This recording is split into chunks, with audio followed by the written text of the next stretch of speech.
I'm Thanassis Cambanis. You're listening to Order from Ashes, the Century Foundation's International Affairs podcast. Today, we're going to talk about Lebanon's neoliberal experiment, or its extreme libertarian experiment, and how the COVID-19 epidemic has brought some questions about whether the Washington Consensus makes sense into relief. I'm joined by Kareem Chehayeb, a journalist for Public Source based in Beirut. Good afternoon to you, Kareem. Good afternoon. Thanks for having me. And Sima Ghaddar, an alumna of the Century Foundation who's now studying Lebanese patronage politics at UCLA, and it's the extreme early morning in Los Angeles now. Sima, good morning. Thanks for joining us. Thank you. Good morning, Thanassis. Kareem, start us off by telling us how the Lebanese healthcare system and government have responded to this shock of the COVID-19 epidemic, which comes right on the heels of an economic depression. Sure. So really, the COVID-19 outbreak could not come at a worse time for Lebanon, especially given that it's been trying to cut as much as possible from its public spending, healthcare included. Lebanon's public healthcare system has never been the strongest. There's been an extreme over-reliance on the private sector. The largest, the most specialized facilities are all for-profit or private institutions. So when the outbreak sort of came in, there was a lot of pressure on the public sector to respond. And so far, the response, primarily from the Rafik Hariri University Hospital in Beirut, they've been extremely busy, despite being owed, lots of wages and unpaid salaries for a while. And what's ended up happening has been, they've been taking the lead on these responses and on COVID-19 testing. There has been some efforts from the private healthcare facilities, but, very, very minimal. No more than 20 beds per facility if they want to open a space to welcome in COVID-19 patients. There's been a lot of aid coming in, particularly from UNICEF. The French have sent in some aid as well. But the situation has been a bit difficult for the medium to long term. And even though there has not been a crazy outbreak like some of the countries we've seen, around the world, I would say that the current response would be best described as a patchwork response. There's nothing really formidable about it for the long term.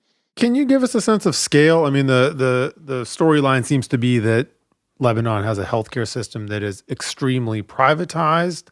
And a response to the COVID-19 epidemic, which still heavily relies on the small and poorly resourced fraction of the healthcare system that is public. What's the sort of ratio here of public and private resources and burden?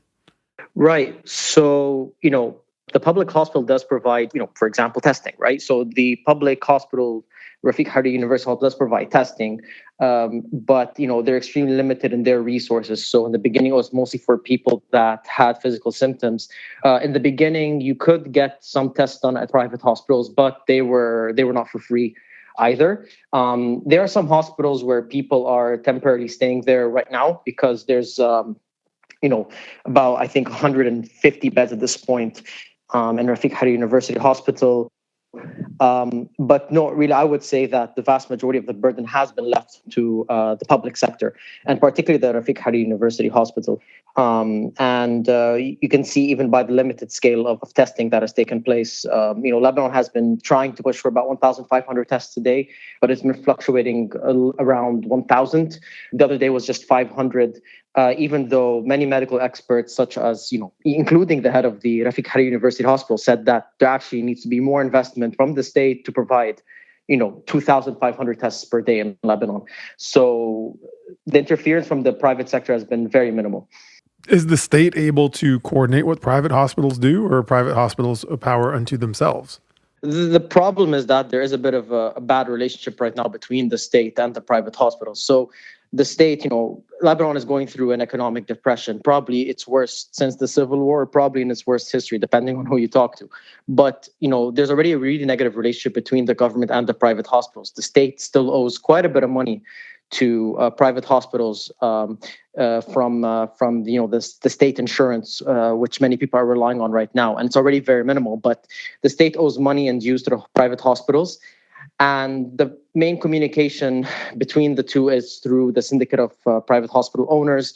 And when they officially announced a formal response to the whole situation, they said that in the interest of public health and safety for other patients, particularly cancer patients and other vulnerable, extremely vulnerable patients, that they will not allow any private hospital to allocate more than 20 beds per facility if they choose to respond. And the state has not really interfered so much on that. They've tried to just upscale their facilities through political donations from political leaders, through fundraising campaigns on television talk shows, and even campaigns through SMS texts every day from the Ministry of Health, calling for people to donate money so they can upscale a few hospitals outside of Beirut. Now, Sima, we're interested in Lebanon not just because we care about Lebanon, but because of the things it teaches us about how systems work. So, can you help our listeners understand before we go any further when we talk about privatization or private versus public? Some listeners might be thinking in a European or U.S. context where we have state-run enterprises and then sort of for-profit corporate privatized spaces that are run by people with a profit motive. In Lebanon, it's a little more complicated than that. Can you give us a sense of what we're talking about with the sort of overlay of the Zu'ama and the warlords and the other entities that straddle the traditional public-private divide? Yeah, for sure. So basically, social welfare provision, so putting aside infrastructure or roads or any of that stuff, things that mostly have to do with education, hospital education, healthcare provision, labor policies, things of the such, have always been sort of public-private in a sense. So I would be very careful in using the terms private and public to insinuate that public is only state-owned and private is privately owned. Because in between those two, what you have is you have a very blurred lines between state and non-state organizations that actually provide social welfare. So non-state organizations that provide social welfare, and that's been the case even way before the Civil War. This is not only the result of neoliberal policies or results of decentralization policies or privatization policies of the 80s, which have, of course, accentuated that. But even since the 50s and 60s, where you had a boom in social spending over social welfare, you still had a kind of state-funded, non-state provision of social welfare. So what you had non-state organizations that span from faith-based organizations to private organizations, so for-profit, to religious institutions, to non-governmental institutions, to certain family network-oriented organizations that were providing that managed clinics or hospitals, or were providing schooling, especially at the secondary level schooling.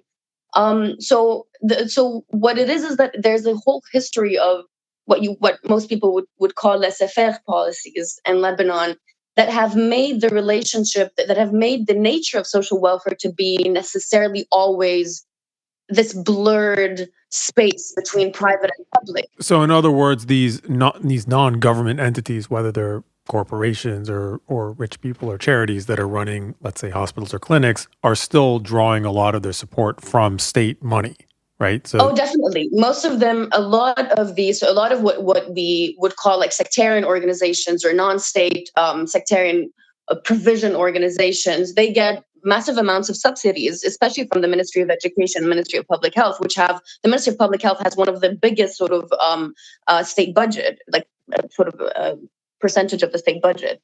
So they're allocated subsidies, state subsidies. We're going to come back to this because this is such a central point to how privatization works, and it really comes into relief during a crisis like COVID-19, because these are essentially healthcare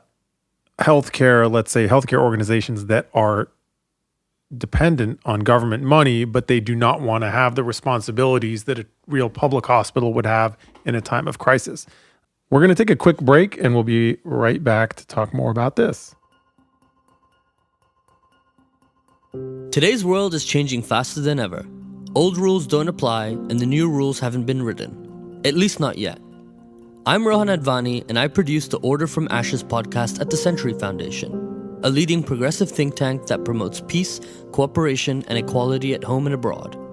On Order from Ashes, we try to make sense of a new international system in which America no longer dictates the global order. Join us as we talk to activists and analysts on the front lines of the most pressing issues in international policy.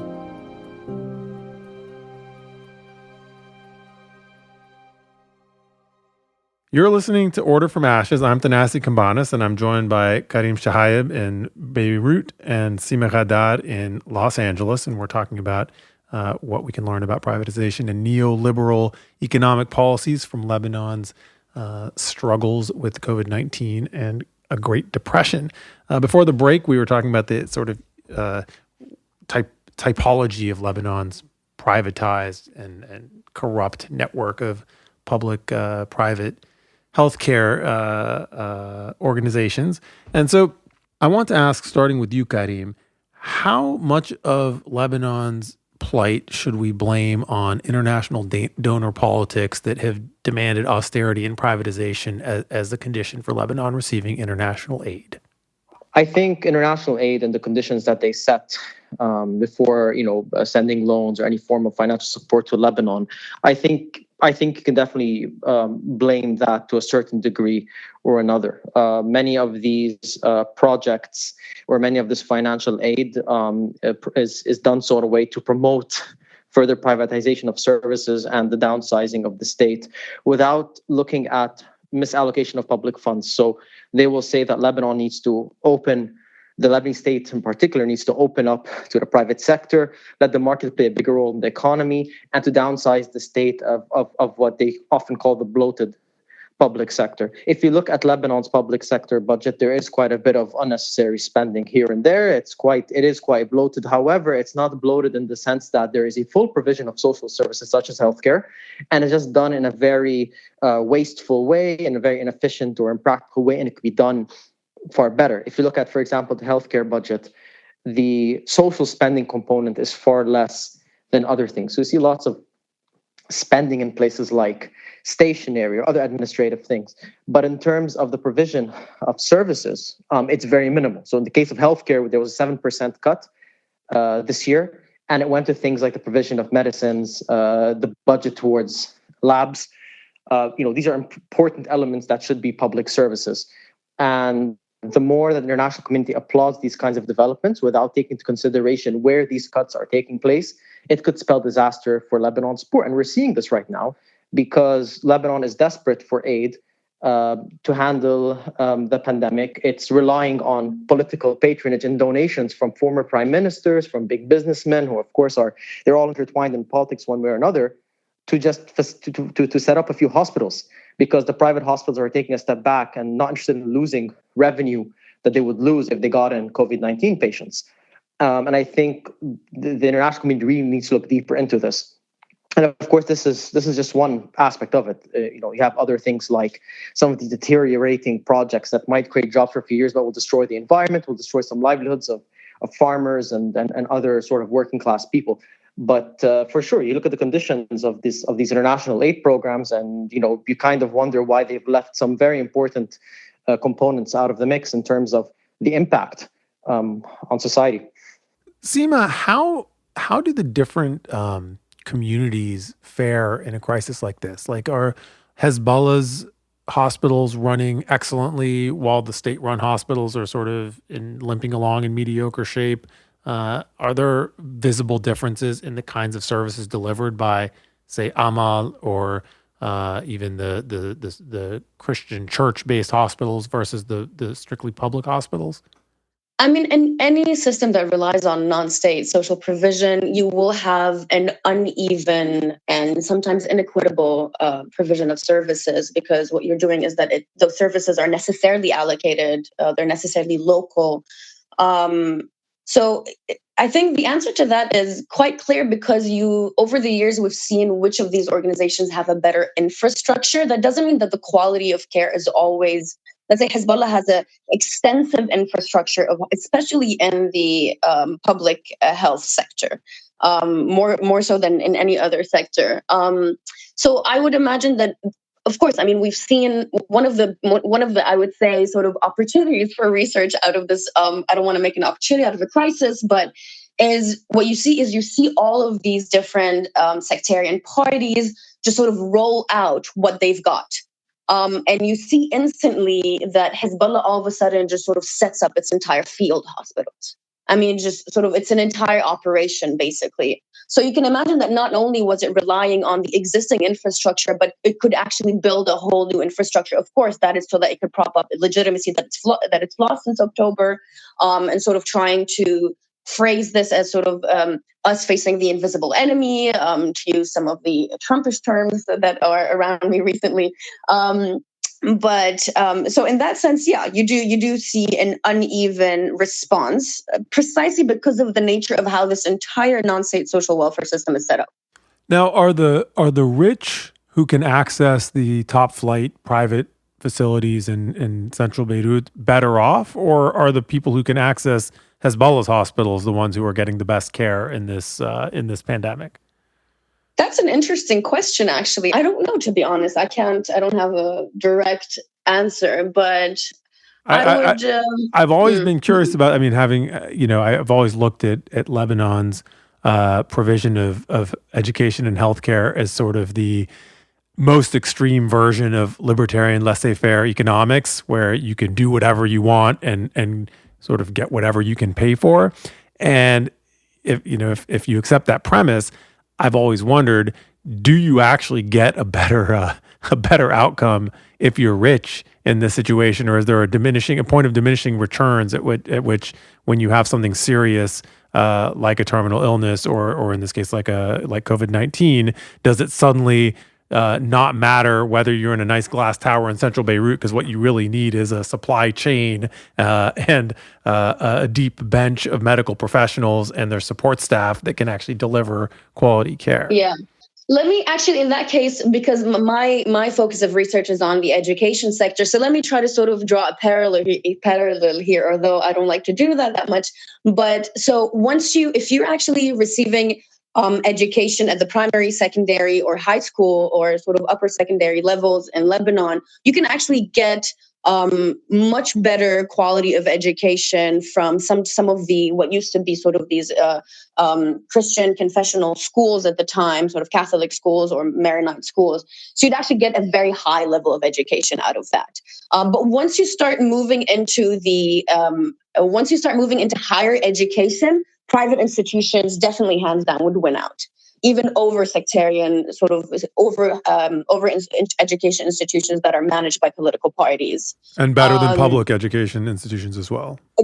Definitely better than public education. Public education itself is also sort of at this point managed by different political parties. Well, I mean, it's like a little cake that they enjoy. We'll be right back. What exactly would a progressive foreign policy look like in the Middle East? What can governments do differently and better? Critiques are easy. Providing realistic policy proposals is harder. I'm Michael Wahid Hanna, and with my colleagues and collaborators here at the Century Foundation, we're trying to answer the hard policy questions with specific, concrete proposals. You can see our ideas and join the conversation at our website, tcf.org. I'm Thanassis Cambanis. You're listening to Order from Ashes, the Century Foundation's International Affairs podcast. I'm talking with Sima Ghaddar in Los Angeles and Kareem Chehayeb in Beirut, and we're talking about Lebanon's experience with the COVID-19 crisis and a Great Depression and what that can teach us about experiments in extreme privatization, neoliberal economics, and the Washington consensus. So that's a lot of ground. Kareem, you have written a really excellent report that we just published at the Century Foundation that argues that Lebanon has suffered as the result of being forced, or in some cases choosing of its own accord, to experiment with really extreme privatization of public goods. And I want to ask you to muse for us a little bit about who you blame and what you think the remedy is for this kind of Wild West, where it's every person for themselves and every institution for themselves in spheres that really should be organized by the state for the common good.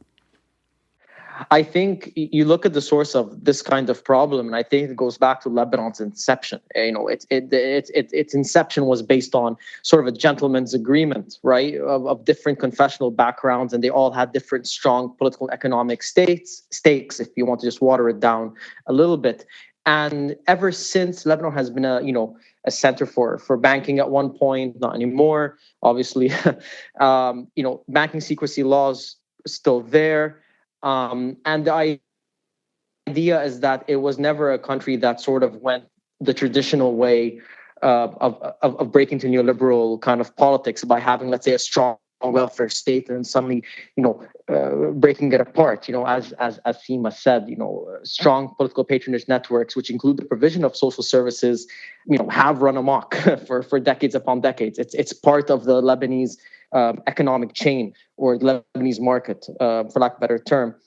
And I think the problem is that you would think that in a libertarian system, you have a very small government, which would basically just, do paperwork to make sure that the private businesses keep working with as many incentives as possible.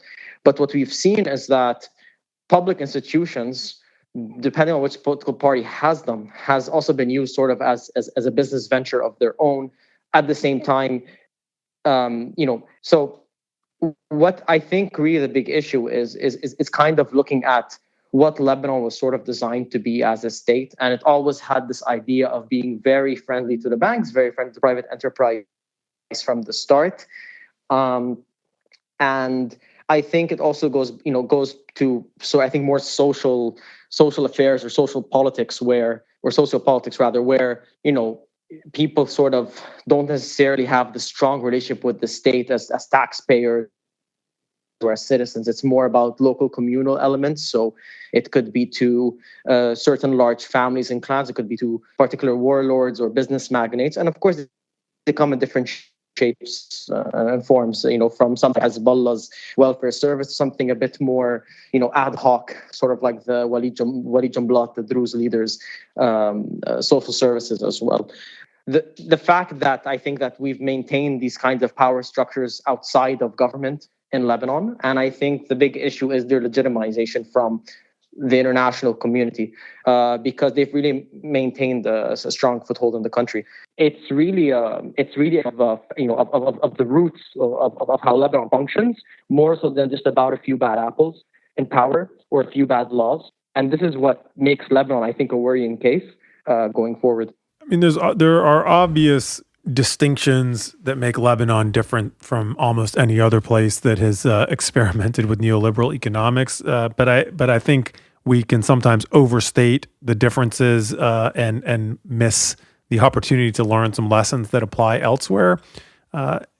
One of those that seems clear from what both of you are saying is that when you let the state wither and you allow basic state functions to be held by non-state entities that are corrupt and powerful, you end up with with a hybrid system ultimately, where public funds are being used by these non-public entities, and in a crisis, it always breaks. In a crisis, it doesn't function for the public good; it will function for the interests of the holder of that system, whether it's a organization of private hospitals or a private militia or a sectarian school system or you name it.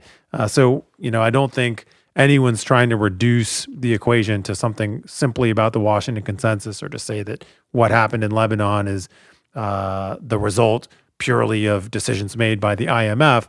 But that the approach of the international donor community, I think, is one of the instrumental factors, and it certainly legitimizes this arrangement. And it's hard really not to hear echoes of these crazy balkanized Lebanese warlord healthcare systems in things like the Columbia Healthcare Network in the American Southeast, where a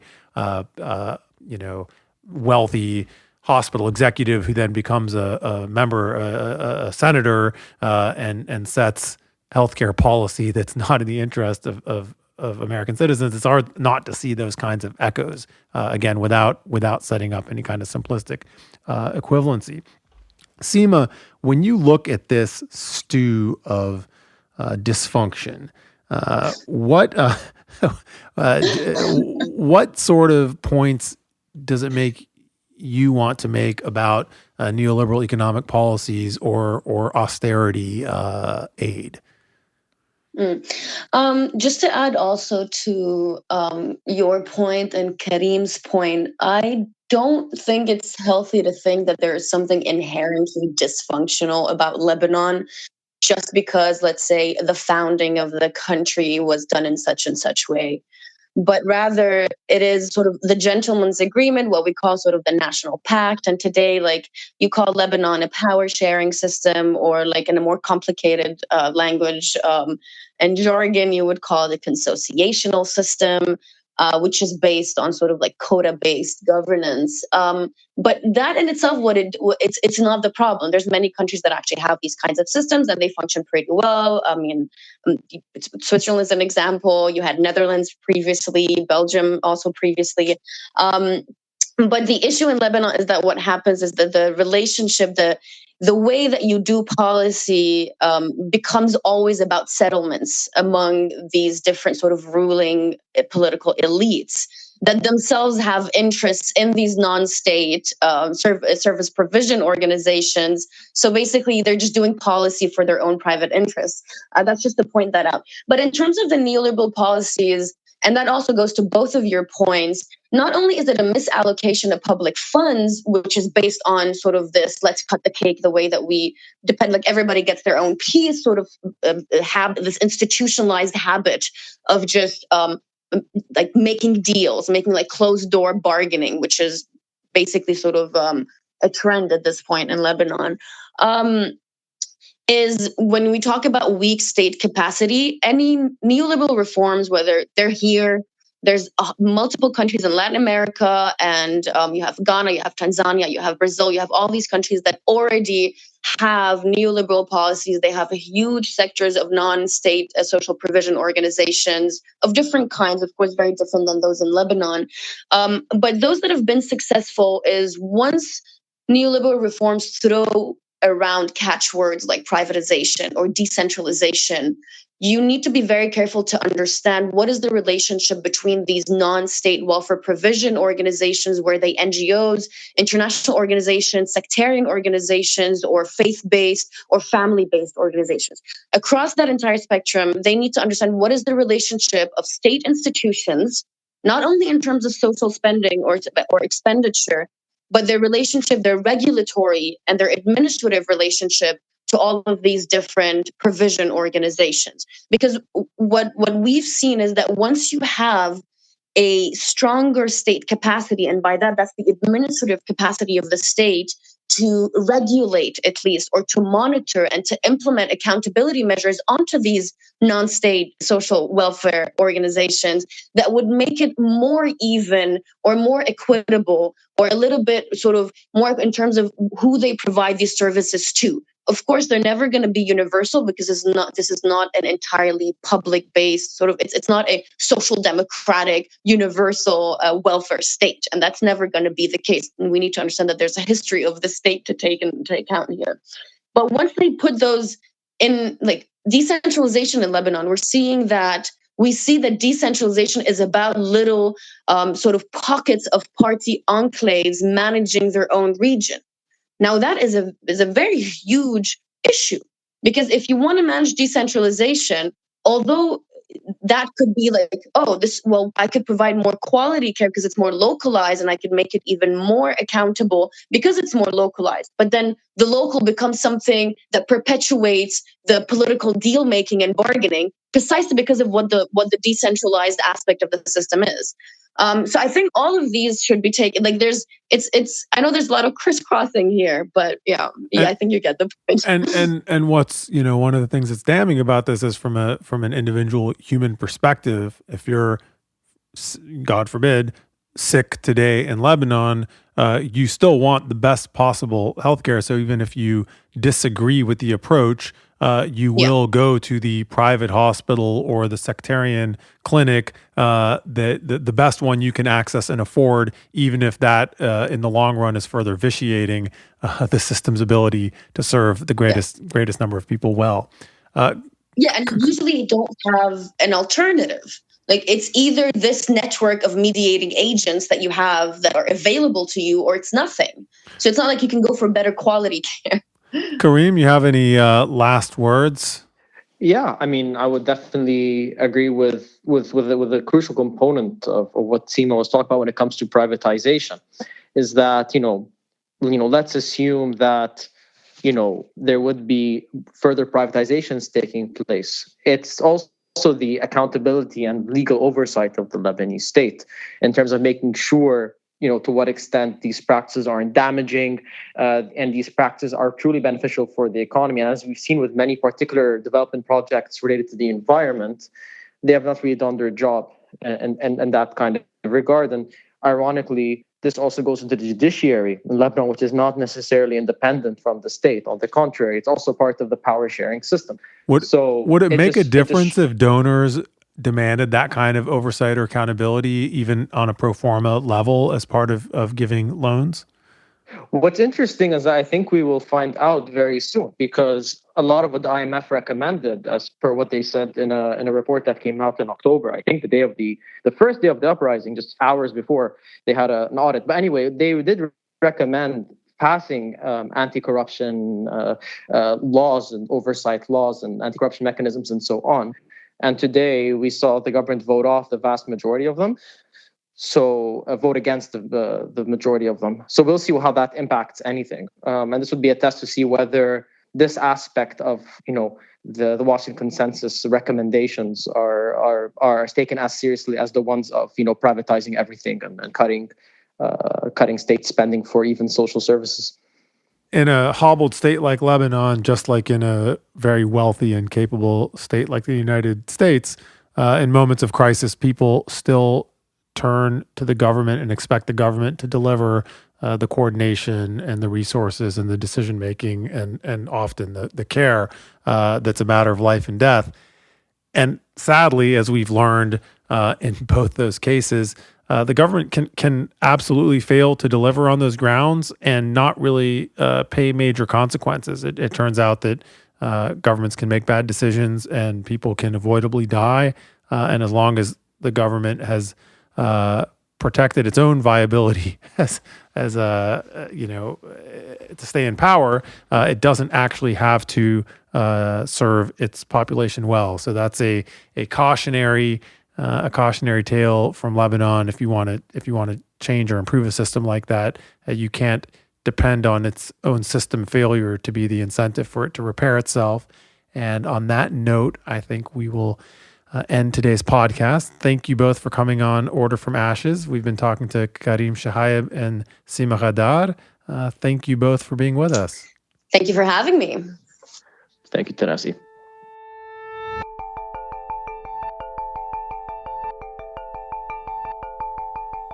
You've been listening to Order from Ashes, the International Affairs podcast from the Century Foundation. If you enjoy what you heard, please rate us and leave a review wherever you get your podcasts. It'll make it easier for other listeners to find us and help us keep producing these conversations. Thanks for listening.